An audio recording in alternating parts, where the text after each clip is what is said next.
Good morning, class. Okay, I am teacher Julie, and I am your teacher for today.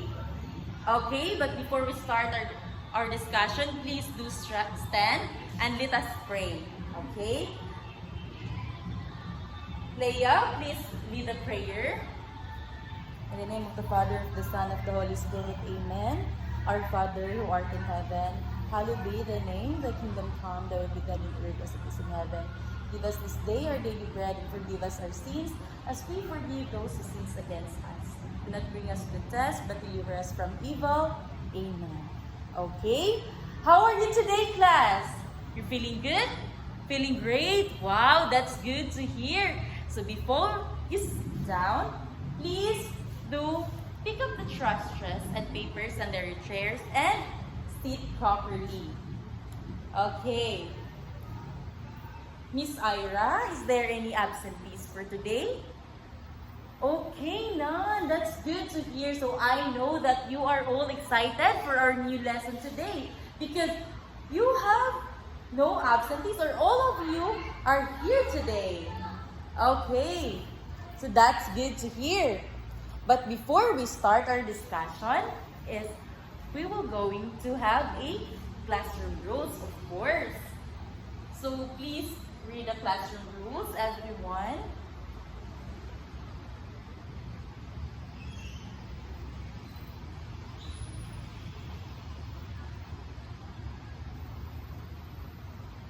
Okay, done. I hope that these classroom rules will be observed up until the end of our discussion. Is that clear, class? Okay, so I know that you are all ready for this lesson. I noticed that some of your classmates here are feeling bored. So now we will going to do an activity. Okay, all right? Okay, so let's have an activity. Are you ready for our activity? Again, are you ready for our activity? All right, so since you all are ready, we are going to do our activity. So our activity is called Guess the Help Component. Is it exciting, right? Okay, so I already see it in your faces that you are all excited. But before that, let's have first what I mean is, let's have counts rather from 1 to 4. So I will group you into 4 groups. Please do count off. Miss Wendy, 1, 2, 3, 4. 1, 2, 3, 4. 1, 2, 3, 4. 1, 2, 3, 4. Okay, all group 1 goes here from the front, in the front. Group 2 at the back of the group 1. Group 3 and group 4. So in this activity, and every group I will show you a pictures and a QR code. What you are going to do is you are going to observe what I have been presented here.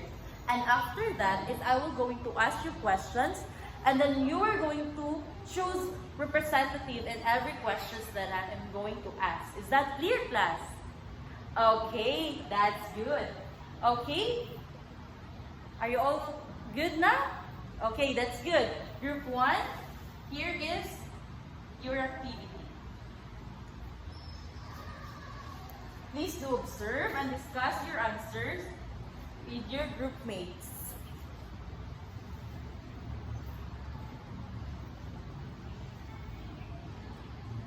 Okay, are you good now?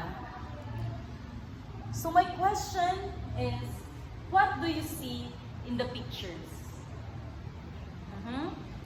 Yes, you have seen a fruits. Okay, why are these fruits important? Another representative from the group. You're just going to answer one question only and then proceed with the another group members. Okay? Okay, Muriel, why do these fruits important? Yes, because it gives us energy. It gives us yes, nutrients in our body. So of course, we have so much benefits that we can get from eating the fruits. Okay, that's good. So, in the picture, based on your answers, what aspect or components of health is connected to healthy eating? Since you already said a while ago that we can get energy, nutrients, yes? So, what components of health is connected to healthy eating? Based on the picture, the fruits. Meryl already said the answer. It just need a little bit more idea. Yes, correct, Benjamin, nutrition. So, the aspect or component that is connected in the healthy eating is the nutrition that we can get in the fruits, of course, nutrition. So, class, let's give a very good clap to group 1. Okay, do you know how to do the very good clap? Okay, it goes like this. 1, 2, 3. 1, 2, 3. Very good, very good, very good. Okay? Okay. Okay, you do it now.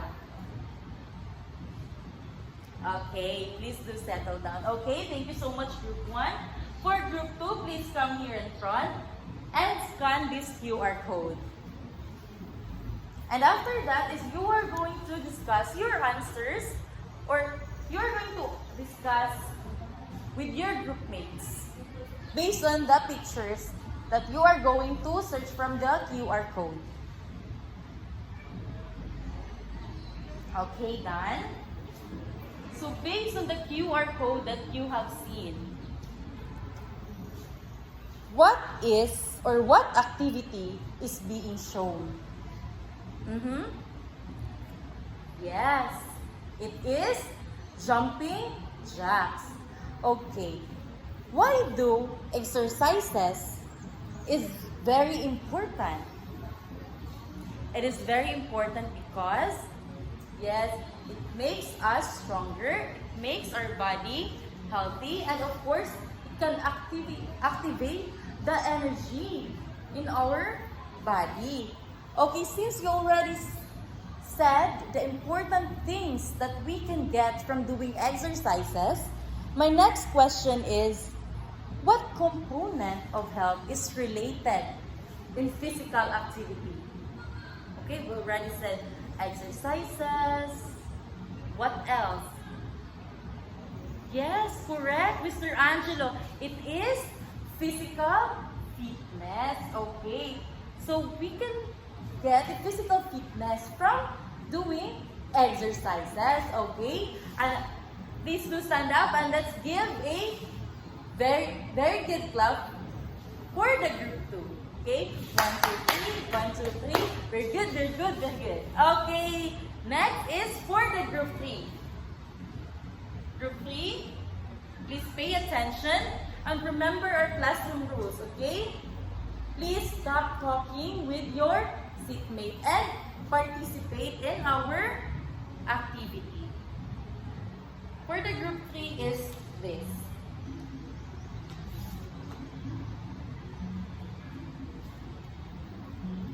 Discuss your observation with your group mates. Done?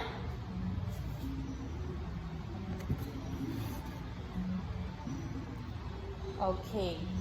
My question is, what is the persons doing in the pictures? Yes, they are doing yoga. Relaxation, yes. So they are doing yoga. So the next question is, why is managing stress is very important for you? Okay, Cyril. Yes, it is really important to manage our stress so that, yes, we are away from the stress and the anxiety, especially that you are a student, yes. So it is very important for us to manage our stress. Of course, there are many ways on how to manage our stress. So based on your answers, what aspect of health components focuses on emotions and feelings? Since you already said that it is away from the anxiety, from the stress, so when we say this, it calms our mind. You already said it a while ago. Okay, it is the aspects of health focuses on emotions and feelings is correct. Mental health, okay? Mental health. Okay, thank you so much. So again, let's give a very good clap to group 3. 1, 2, 3. 1, 2, 3. Very good, very good, very good. Okay, so let's proceed to the group 4. Group 4, please move here and scan this QR code.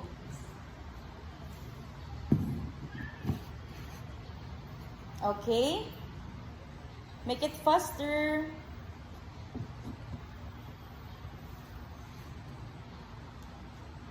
Okay, done? Okay, based on the QR code That I have it presented here, that you scan on your phone, what habit is being shown? and on the pictures. Yes, hand washing, of course. Thank you so much. Why is hygiene important? Yes, okay. Hygiene is very important in our body, of course, to make us healthy and away from sickness, of course. So, hygiene is very important.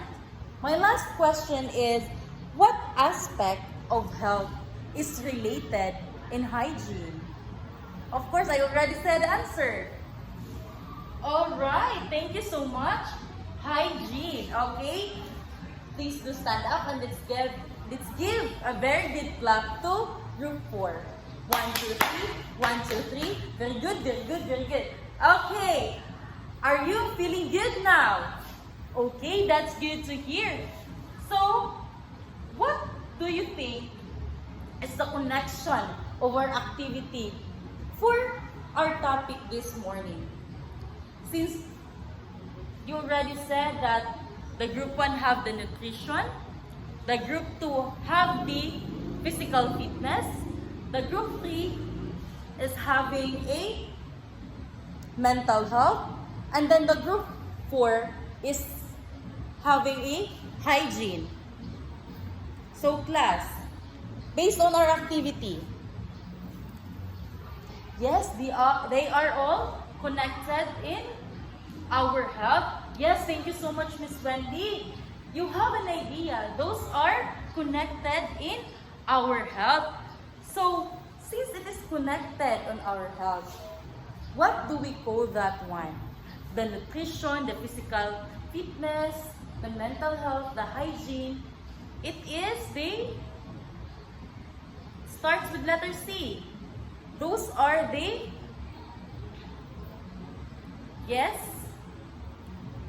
Correct, Mr. Benjamin, the components of health.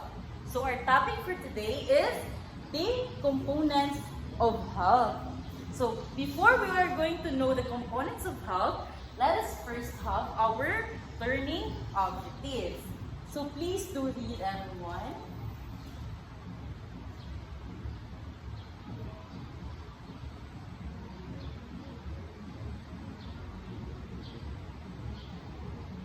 Okay, so I am hoping that these learning objectives will be attained up until at the end of our discussion. Okay. First, let's have the definition of components of health. Please do read, everyone. The components of health are important areas of customer. So when we say components of health, of course, they are or they have the different areas where they are belong. So, of course, we have the nutrition based on our activity a while ago. So, nutrition is part of our health. So, as the physical activity, the physical fitness, the mental health, and the hygiene. So, those are the components of health, but they have a specific area on where they are being belong. Is that clear, class? Okay. So now, we will going to know the components of health. So, since the group 1 are doing the activity based on the nutrition, so I'm going to ask you a question now. On your own idea, what is nutrition? Yes, Miss Wendy? Okay, thank you so much. Yes, nutrition, it is the nutrients that we can get from eating vegetables and eating fruits. Okay, you have an idea. You have an idea. So here, nutrition refers to eating healthy and balanced foods that provide the body with the nutrients and energy needed for growth, development, and daily activities. Proper nutrition helps keep the daily activities. Proper nutrition helps keep the body strong, active, and protected from the illnesses. So, of course, Ms. Wendy is correct. It is the nutrients that we can get from eating healthy foods. So, of course, we need to do the proper nutrition to keep our daily activities. So, proper nutrition helps keep the body strong, active, and protected from the illnesses, of course. Diba? So, what are the examples of the nutritions? Nutrition, what are the examples? Okay? Yes, fruits. Okay, let's see. Vegetables. What else? None? Exercise? No, it is not part of the nutrition. What else? Okay, none? Okay, the third one also is drinking enough water. So these are the examples, or one of the examples that we can get from the nutrition. Of course, the fruits that we have been taken, also the vegetables, and drinking enough water. Okay, are we good now? Do you have an energy? Okay, eyes on me? Okay, so that's good. Now let's move on to the physical fitness. Okay, group 2. Based on your own idea, what is physical fitness? Okay? Okay, alright. Thank you so much. Yes, you have an idea. Physical fitness is where our body is being active. We are strong and healthy. Yes, you have an idea. So, physical fitness means maintaining a healthy and active body through regular exercise and physical activities. It helps improve strength, endurance, flexibility, and overall body function, allowing us to perform daily tasks effectively. So, when we say physical fitness, of course, we are being physically active. We are being engaged on the activities or on the tasks where we uses our body. Okay? So, what are the examples or the habit in the physical fitness? Do you have an idea? Yes, exercising. Yes. So, strong muscles. What else? Healthy body. That is belong in the strong muscles. We also have healthy heart. Of course, healthy heart belongs to physical fitness. And then, we have more energy. Of course, when we are engaging in the physical activities, we have more energy, right? Okay. Are you good now? Do you understand me? Yes, that's good. Okay. So since you already know the nutrition and physical fitness, let's have here the mental health. Okay, from the group 3, I will ask you a question now. Based on your idea, what is mental health? Cyril? Okay, so mental health is how we think or we are away from the stress. Are you sure? Okay, right. Okay. Mental health is where we give importance on our mental health, on the things that we have been imagining or thinking. So, when we say mental health, it refers to a person's emotional, psychological, and social well-being. It affects how we think, feel, and act in every situation. Taking care of mental health help us manage in every situation. Taking care of personal health helps us manage stress, build positive relationship, and make good decisions. So when we say mental health, it is not only focusing on our thinking, Of course, it involves a person's emotions, psychological, and social well-being on how we interact with other people. So that is part of the mental health. So it affects how we think, feel, and act in every situation. So we have here, to have a healthy mental health, we need to do relaxations. So we need to relax. We need to give time for ourselves. Next is positive thinking. Eradicate the negative auras, the negative thinking in yourselves. Just focus on the positive. Be confident. Have a motivation. Be happy. So that is the positive thinking. And lastly is getting enough sleep and rest. Of course, it is very important for our mental health to have a good and enough sleep. Okay? Is that clear, class? Okay, so what are these? These are part of the mental health. Okay. So now, the last one is the hygiene. Okay, group 4. Based on your own idea, what is hygiene? Okay. Okay, correct. Hygiene is where we take good care of our physical body. Yes, we take a bath, correct.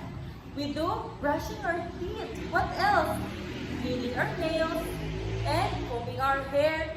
And anything that involves cleaning our physical body. So that is hygiene. So here, we're going to know what is hygiene. Hygiene refers to proper cleanliness and healthy practices that help prevent diseases and maintain good health. Practicing proper hygiene protects both ourselves and others from germs and infections. So since you already said that it involves in our physical activity, I mean physical body, it only not involves the physical body, It also involves the cleanliness of our environment or the things that surrounds us. So that is hygiene, right? So here we have the hand washing. That is part of the hygiene. What else? Yes, you're right. You answered brushing your teeth. So that is part of the hygiene. And of course, taking a bath regularly. It is very important to, especially now that super init ang panahon. So it is very important to take a bath regularly. Importante dyan ang hygiene nato, Di kita salig pagwapal lang and then baho di ay, okay? So of course, we need to take good care of our personal hygiene, especially that every day ta nagaan sa school. Okay, Are we good now, class? Do you understand what are the four components of health? Yes? Nutrition, physical fitness, what else? Mental health, and the hygiene. So, those are the, what do you call that one? Yes, the components of health. So, since you already know what are the four components of health, do you want an activity, class? Alright, so with the same group, you're going to do an activity called QR Code Group Challenge. Okay? Please read the direction.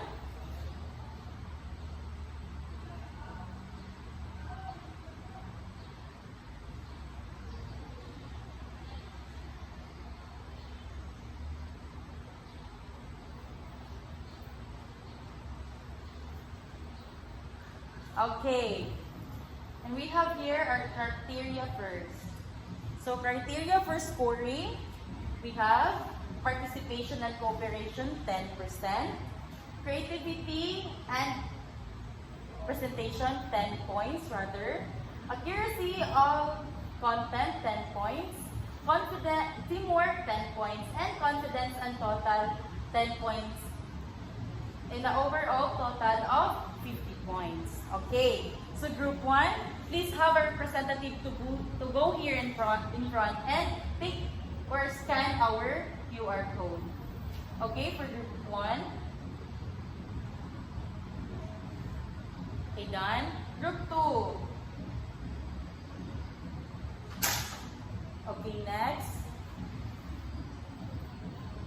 Okay, group 3.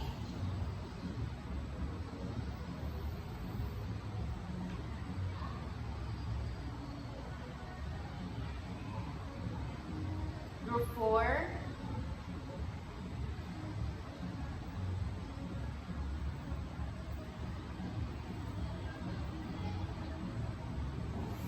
Okay, done scanning. Okay, I will only give you 5 minutes to prepare. And then you may start or you may present your work.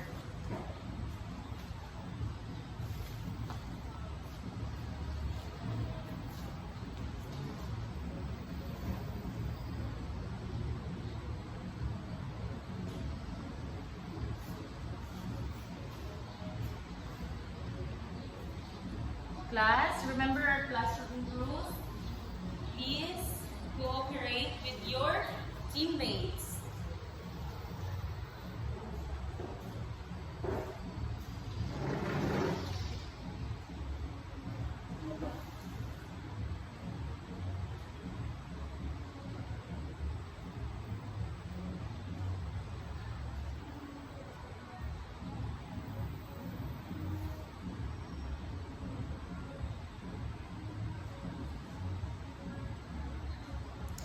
Okay, you have 3 minutes left.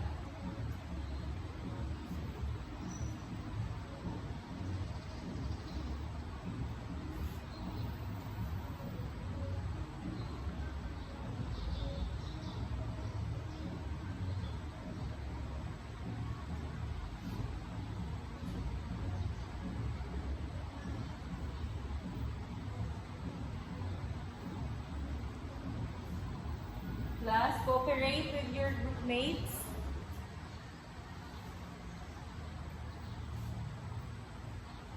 Almost done.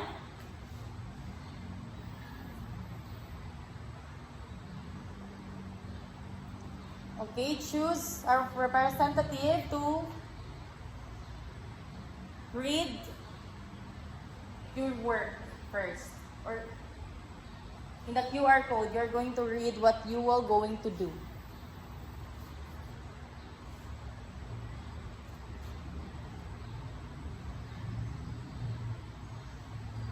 Time's up. Okay? Done? Almost time na.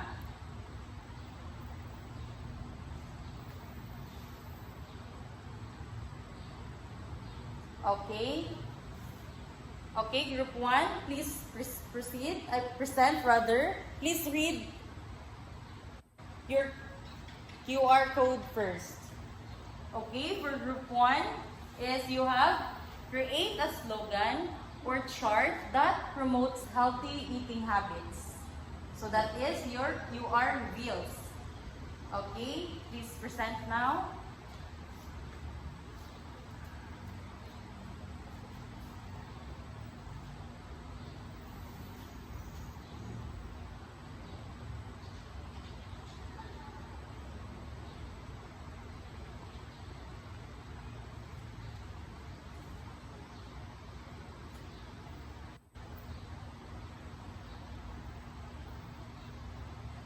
Okay, so thank you so much.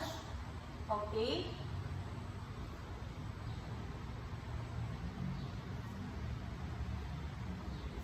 Okay, thank you so much. Okay, let's give a barangay clap to group 1. Okay, next group 2.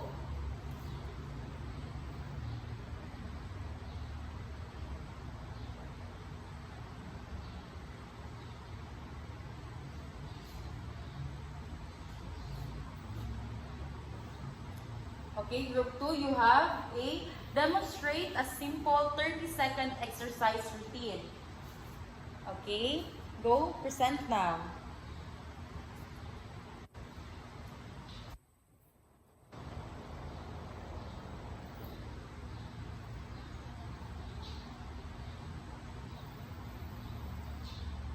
Okay, again, let's give a barangay clap to group 2. Woo! Okay, group 3, please present. I read your QR first. Okay, group 3 QR is present one effective way to manage stress. Okay.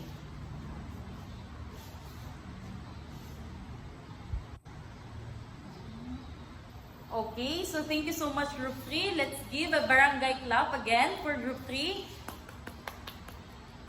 Okay, next is group 4, the last group. Okay, first read your QR. Your QR is demonstrate the correct hand washing procedure through a action or dance presentation. Okay, now present.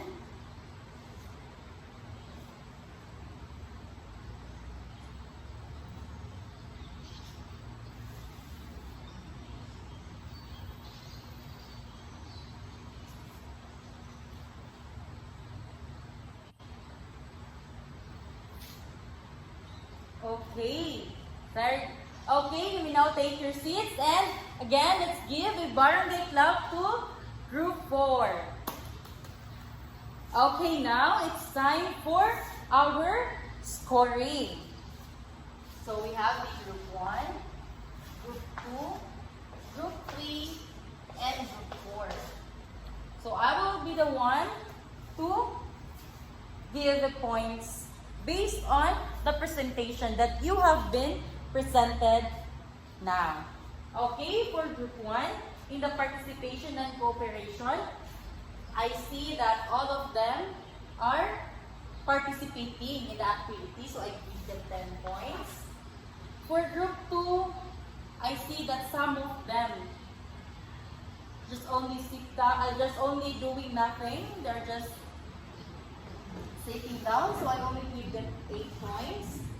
For group 3, same as well, I will only give them 9 points since, yes, I already see the participation, but during the activity, at first, they don't cooperate with the team members.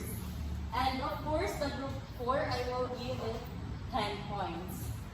Okay, in the creativity and presentation, of course, you are very creative in your own way, all of you, so I will give you 10 points.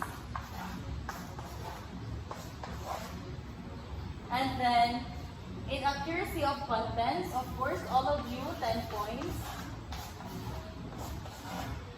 And in teamwork, I will give the group 1 10, the group 2 9, same as the group 3 9, and then the group 4 10. In the confidence and enthusiasm, of course, you have been presented, you presented here in front with confidence. So I will give you 10 points. So for the group 1, you got 50 points.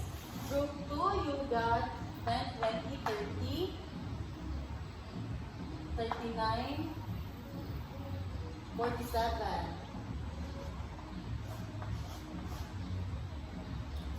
And then, for the group 3, you've got 48. At the group 5, you got 50 points. So, let's give a hand to yourself. Okay, is our activity enjoyable? Okay, so do you have any questions on our activity? Yes? Okay, it is very engaging, right? So, you already have knowledge on the components of health. So, why do we need to know the components of health? Yes? Yes, we need to know the components of health for us to know the differences or which area is the, yes, correct, the nutrition rather, the physical fitness, the mental health, and the hygiene, of course. Because that is part of our everyday life, of course. Yes, Miss Ira? Yes, thank you so much. So, yes, you already know that our lesson. Yes, she said that especially in eating fruits and vegetables, we are not only getting nutrition, but also a lot of benefits. Yes, thank you so much. And then, those components will help us be physically healthy and physically active. Okay. So thank you so much. So I know that all of you learned about the components of health and what benefits or what can we get from knowing onto that, right? So we already know what's good and what is bad for us, right? So, alright, since you already know the components of health, let's have here a quiz. So, components of health quiz, please read everyone.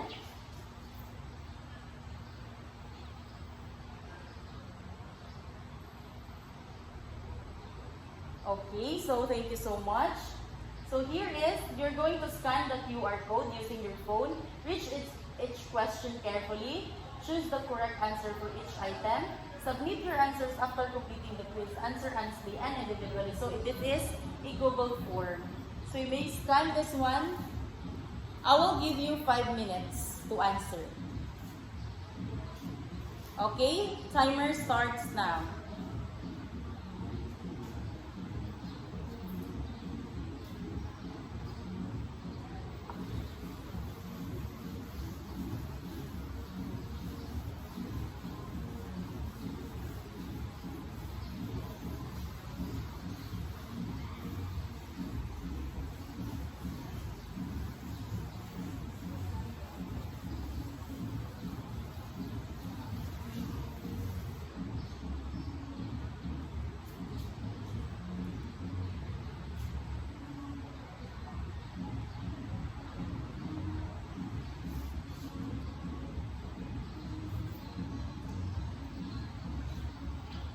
Three minutes left.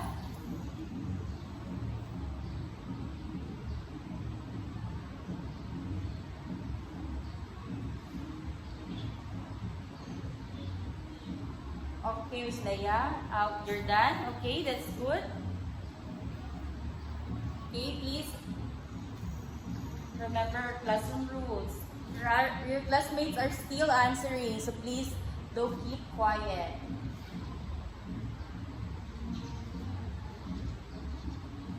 Okay, 2 minutes left.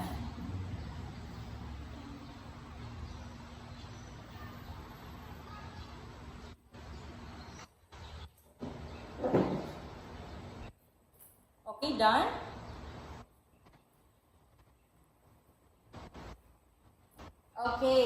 So since you're already done, let's have our assignments. Okay, please read. Search for one healthy habit that you can practice daily.